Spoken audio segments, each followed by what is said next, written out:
जी स्वागत आपका। ये क्या वाकई में आरक्षण के नियमों का पालन हो रहा है, और यदि हो रहा है तो एक प्रभावशाली डिप्टी चीफ मिनिस्टर को पत्र लिखने की क्या आवश्यकता आन पड़ी? इसका मतलब कि कुछ गड़बड़ है?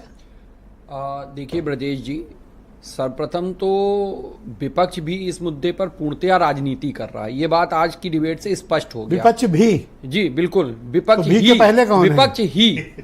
विपक्ष ही इस मुद्दे पर नहीं, आपने भी बोला, आप बयान मत बदलो। देखिए विपक्ष ही ऑनलाइन बदलने की मंजूरी कर रहा नहीं है, क्योंकि देखो गुप्ता जी को सीखो उनसे। देखिए सर, विपक्ष इस मुद्दे पर इसलिए राजनीति कर रहा है, आपने इतना बढ़िया टॉपिक आज रखा था डिबेट के लिए, अफसरशाही को, और ये अपनी बात को किस चीज पर ले आए? ये जातिगत राजनीति पर ले आए। ये अफसरशाही में भी जाति ढूंढने लगे, जबकि जो ब्यूरोक्रेसी होती है या जो अपॉइंटेड अफसर होता है वो किसी एक जाति या विशेष वर्ग का ना होकर आम पब्लिक के लिए होता है। उसकी नैतिक जिम्मेदारी भी होती है और उसकी जवाबदेही भी सुनिश्चित होती है कि वो आम जनमानस के लिए कार्य करे। नहीं, मैंने इनसे कहा कि भाई वो ऑल इंडिया सर्विस है, वो तमिलनाडु में भी काम कर सकते हैं। नहीं, वो कहीं भी काम अच्छा, ये तो हरदोई के ही सोच रहे हैं, हरदोई वाला हरदोई में ही नौकरी करे। अब ऐसा नहीं हो सकता सर, वो उनकी अपनी थिंकिंग है, लेकिन चुने हुए चाहे जनप्रतिनिधि हो चाहे ब्यूरोक्रेसी के लोग हो, उनके लिए दोनों आंखें बराबर होती हैं, तो उनमें जाति नहीं ढूंढनी चाहिए। पर ये समस्या, बर्तन घर के ज्यादा खटक रहे हैं, ये समस्या है। ये आंतरिक लोकतंत्र है सर। आंतरिक लोकतंत्र में आपकी जवाबदेही होती है और आप अपने परिवार में अपनी बात को रख सकते हैं। और ये जो चाकूबाजी आपने की थी कांवड़ वाले पे, वो क्या था? वो भी आंतरिक लोकतंत्र का प्रत्यक्ष उदाहरण है कि हम जनता के साथ है, भाईचारा हमारा कायम रहना चाहिए।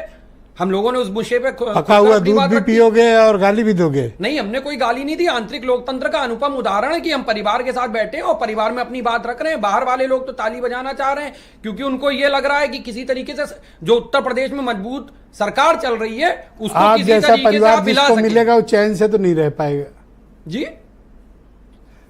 आप जैसा परिवार अगर किसी के पास है तो चैन से नहीं रह पाएगा। नहीं, परिवार में सब तरीके के लोग होते हैं। कोई शैतान बच्चा भी होता है और कोई बहुत प्यारा तो भी बच्चा कमरे में सो भी नहीं पाएगा ठीक से। हम लोग पता नहीं आप क्या कर डालो रात में। नहीं सर, हम लोगों का गठबंधन, विश्वास करें आपका, बिल्कुल विश्वास कीजिए। हम लोग एनडीए के मजबूत देखे अभी मुजफ्फरनगर में क्या किए हो। नहीं सर, मुजफ्फरनगर में हमने नहीं, प्रशासनिक अधिकारियों की